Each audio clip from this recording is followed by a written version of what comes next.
bien, que le Seigneur vous bénisse et que le Seigneur vous garde. Gloire à son nom, alléluia. Alors, j'aurais voulu vous parler aujourd'hui de la pluie. Nous savons que la pluie, eh bien, c'est l'Esprit Saint. Alléluia. Jean 7, versets 37 à 39. L'eau, c'est le symbole de la bénédiction, c'est le symbole de l'Esprit Saint. On peut dire que l'Esprit Saint, c'est Dieu lui-même. Parce que la parole de Dieu nous dit, voici votre Dieu viendra, il viendra comme une ondée. Il viendra féconder la terre. Dans la parole de Dieu, nous savons que l'homme, eh bien, qui appartient au Seigneur est comme une bonne terre. C'est pour ça qu'il dit la terre produit, eh bien, son fruit au centuple. Comme la bonne semence est tombée dans la bonne terre, eh bien, la terre produit du fruit au centuple. Tandis que la mauvaise terre, elle étouffe le fruit. Vous savez, alléluia. Donc là, on va parler un peu, eh bien, de la pluie de l'arrière-saison. C'est-à-dire, on va parler de la pluie, plutôt de la pluie d'automne et de la pluie printanière.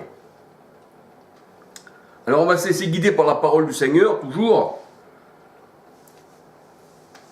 Et la pluie de la bénédiction suprême, je dirais, c'est de recevoir, eh bien, l'eau qui vient d'en haut. Ésaïe 32, 15.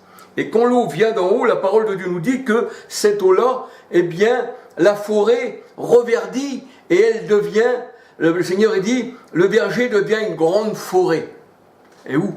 Et la forêt, dans la parole de Dieu, les arbres, eh bien, représentent les hommes. C'est ce que nous allons voir dans la parole du Seigneur. Alléluia.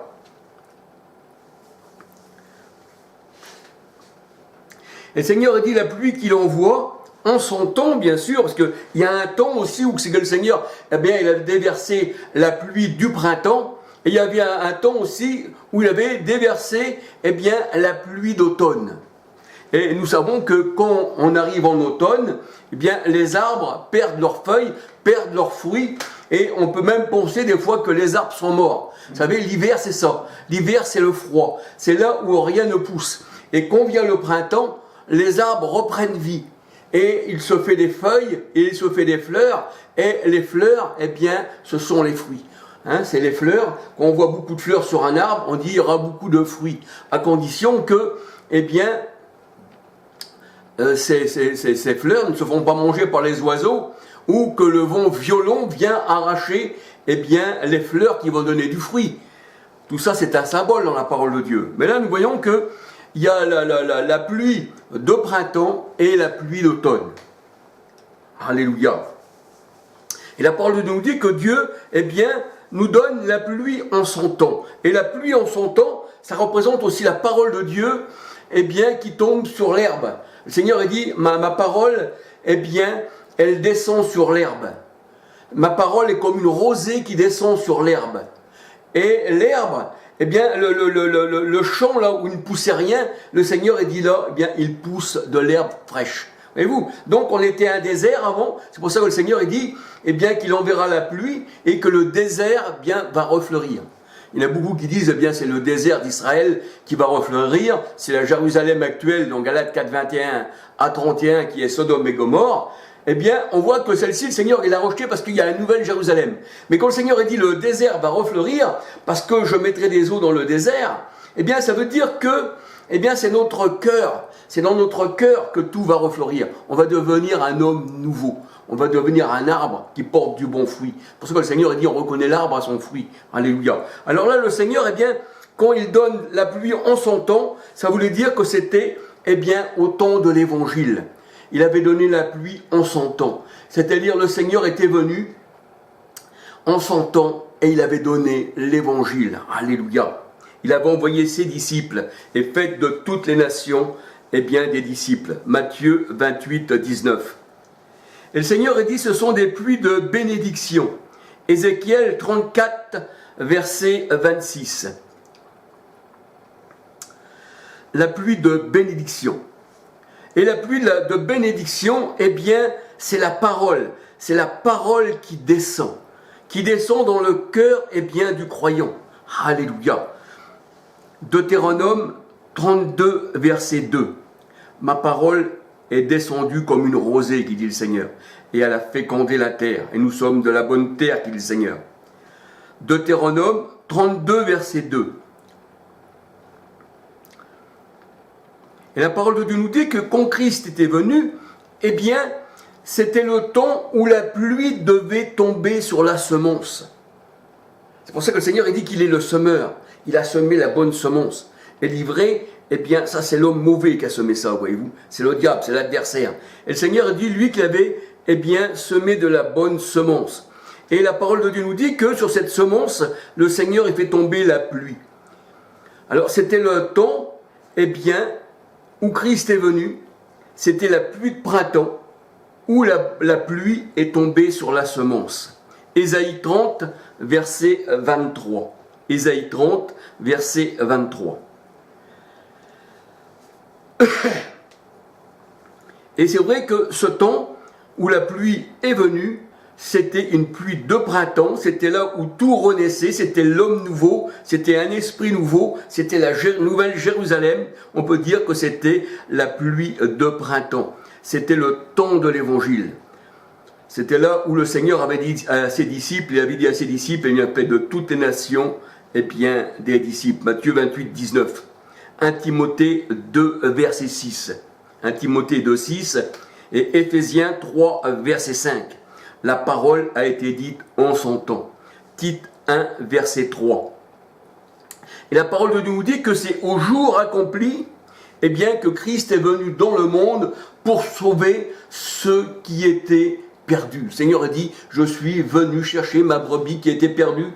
Et le Seigneur a dit, j'ai d'autres brebis encore, elles entendront ma voix, elles n'entendront pas la voix d'un étranger, et il y aura un seul berger. Donc on voit que dans la parole de Dieu, il n'y a pas 36 bergers, l'Éternel est mon berger, le psaume 23, et Jean 10, 16, le Seigneur Jésus-Christ disait, je suis le bon berger. Et il dit, il y aura un seul troupeau et un seul berger. Alléluia. Donc nous voyons que, en son temps, la pluie est venue, en son temps, la pluie, eh bien, a arrosé la semence pour que la semence puisse grandir. Alléluia. C'est pour ça que dans la parole, il est dit, dans la parole de Dieu, il y en a un qui, eh bien, qui sème, voyez-vous, il y en a un aussi qui arrose, mais qui sait qui fait croître. Eh bien, la parole de Dieu, elle dit c'est Dieu. Mais dans la parole de Dieu, le Seigneur, il est celui qui sème, parce que quand il dit un semeur sorti pour semer, il dit c'est le Fils de l'homme qui sème, c'est lui qui arrose la terre, qu'il dit, et le Seigneur, il dit c'est lui qui fait croître. Bien sûr, les disciples aussi ont arrosé et ont aussi semé, mais tout ça venait du Seigneur Jésus-Christ, alléluia. Ils n'ont pas fait ça d'eux-mêmes, parce que d'eux-mêmes, ils ne pouvaient rien faire. C'est ce que nous dit la parole de Dieu dans Jean 15. Sans moi, vous ne pouvez rien faire. Donc tout ce que les disciples ont fait, les miracles, tout ce qu'ils ont fait, aussi bien qu'ils ont semé la parole, aussi bien qu'ils ont arrosé aussi, eh bien tout ça venait de la main du Seigneur, alléluia. Alors le Seigneur était, eh bien, venu au temps accompli, c'est-à-dire au temps, eh bien, du printemps. Et la parole de Dieu nous dit que Christ, eh bien, a arrosé sa semence. Ésaïe 30, verset 23. Il a arrosé sa semence, c'est-à-dire ses élus. Ses élus. Matthieu 13, verset 37, 38. Matthieu 13, verset 37, 38. Deutéronome 28, verset 12, Acte 13, verset 41. Il a fait son œuvre en son temps. Et dans Jean 17, verset 4-5, eh bien, le Seigneur il disait qu'il avait accompli l'œuvre. Il dit, j'ai accompli l'œuvre. Et sur la croix, dans Jean 19-30, il dit, tout est accompli. J'ai accompli les psaumes, la loi et les prophètes. Luc 24, 44. Donc le Seigneur, il a tout accompli. Et il accomplit ceci quand le printemps était arrivé, avec les pluies de bénédiction, les pluies du printemps. Alléluia.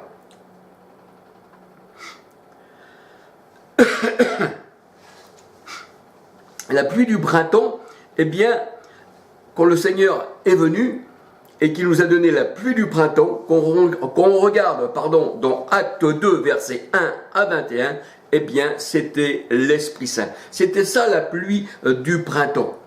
Jean 7, versets 37 à 39, quand le Seigneur Jésus-Christ parlait de l'eau que devaient recevoir ceux qui croiront en lui, et que cette eau jaillira en eux comme la vie éternelle, comme une source jusqu'à dans la vie éternelle, eh bien la parole de Dieu nous dit, et il parlait de ceci, de l'esprit que devaient recevoir ceux qui croiraient en lui. Alléluia. Donc ça, c'était la pluie du printemps. C'est là où tout repousse au printemps. Mais c'est vrai qu'en hiver, eh bien, même en automne, eh bien, on voit que tout tombe. Et là, la pluie ne peut rien faire, eh bien, pousser, puisque c'est l'automne. La parole de Dieu nous dit que l'Éternel lui-même est venu comme la pluie du printemps. Osée 6, verset 3. C'est lui la pluie. Osée 6, verset 3. Et Jérémie 2, 13, il est, eh bien, la source. Osée 6, verset 3. Et Proverbe 16, verset 15.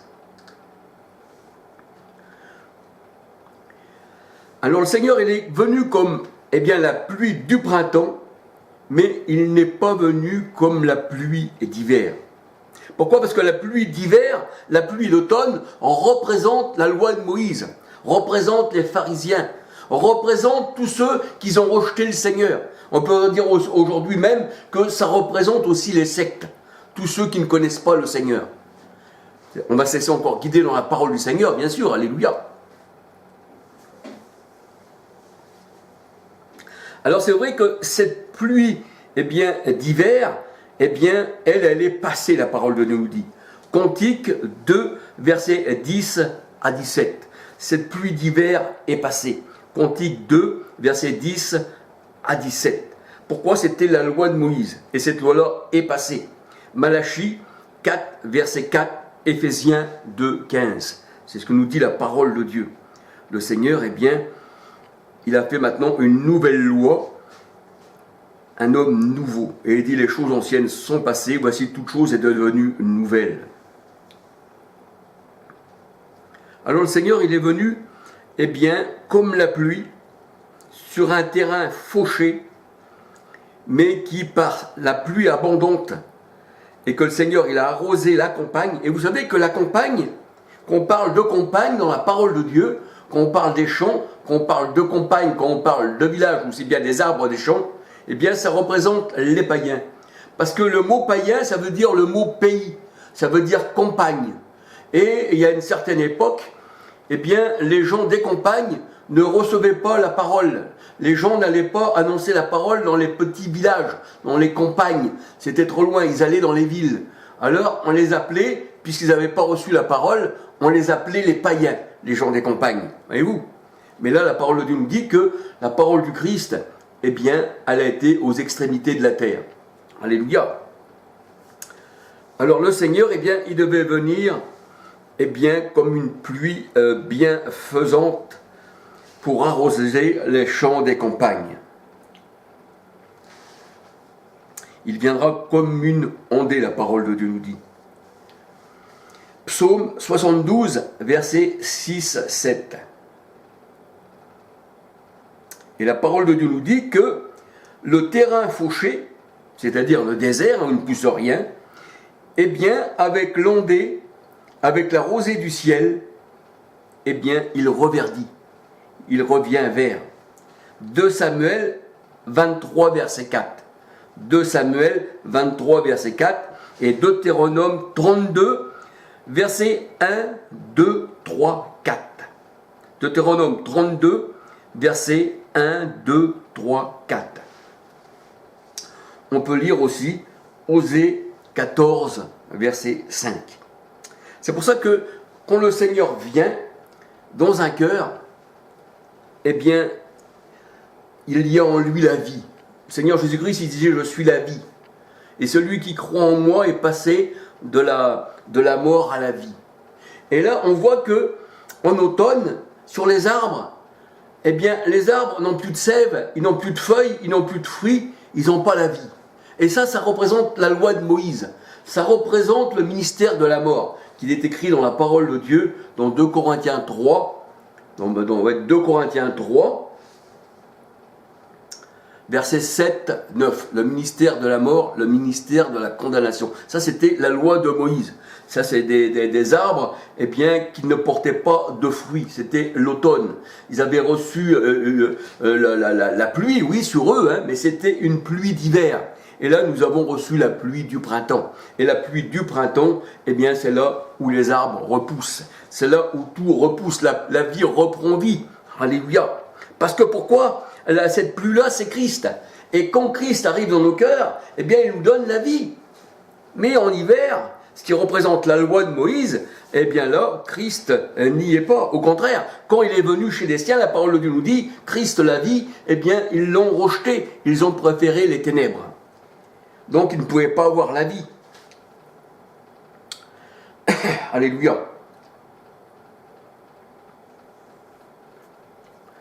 Alors, il est dit dans la parole de Dieu qu'il y a deux villes. Il y a la Babylone, la terrestre. Pour le Seigneur, il a été à Babylone, c'est-à-dire la Jérusalem actuelle, Galates 4, 21 à 31, la Jérusalem qui tue les prophètes, la parole de Dieu nous dit, eh bien, les siens ne l'ont pas reçu. Et quand ils n'ont pas reçu le Seigneur, puisque le Seigneur, il est la pluie lui-même, c'est lui la pluie, il viendra comme une pluie qui arrosera la terre, eh bien, la malédiction est sur cette Jérusalem actuelle. Galates 4, 21 à 31. Mais la nouvelle Jérusalem, qui est l'épouse du Christ, celle-ci a été arrosée de la pluie. C'est pour ça que nous sommes un peuple oint. Et la pluie, c'est le Saint-Esprit. C'est pour ça qu'on ne plonge pas dans le Saint-Esprit. Puisqu'il nous vient d'en haut. Ésaïe 32, 15. L'Esprit envoyé d'en haut. Et l'Esprit fut répandu sur les disciples. C'est ça la pluie bienfaisante. C'est ça la rosée de l'Armon. Le psaume 133 qui nous est dit qu'il est bon pour des frères de demeurer ensemble. C'est là quand l'Éternel envoie la pluie. La pluie qui vient de l'Hermon et qui descend sur Aaron, sur sa tête, sur sa barbe et sur ses vêtements.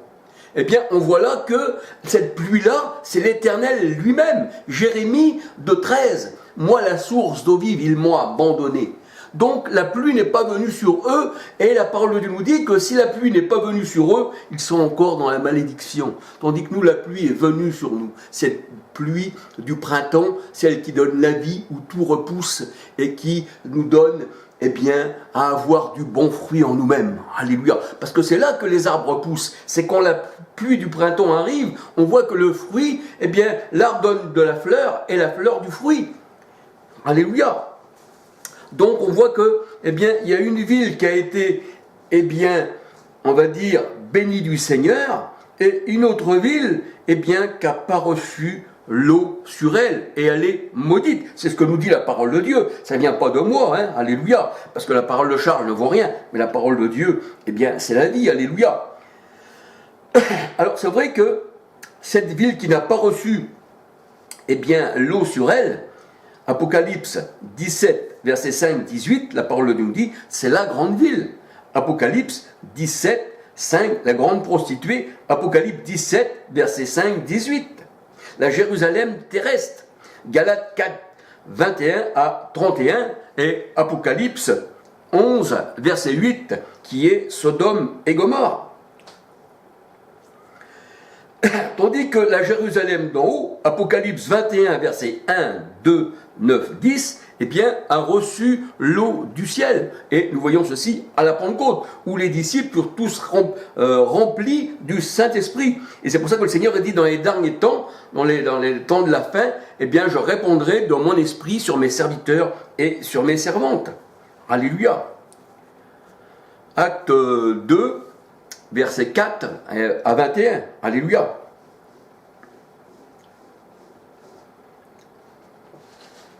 Et il est vrai qu'elle n'a pas reçu, eh bien, l'eau de la pluie, cette Jérusalem qui représente Agar.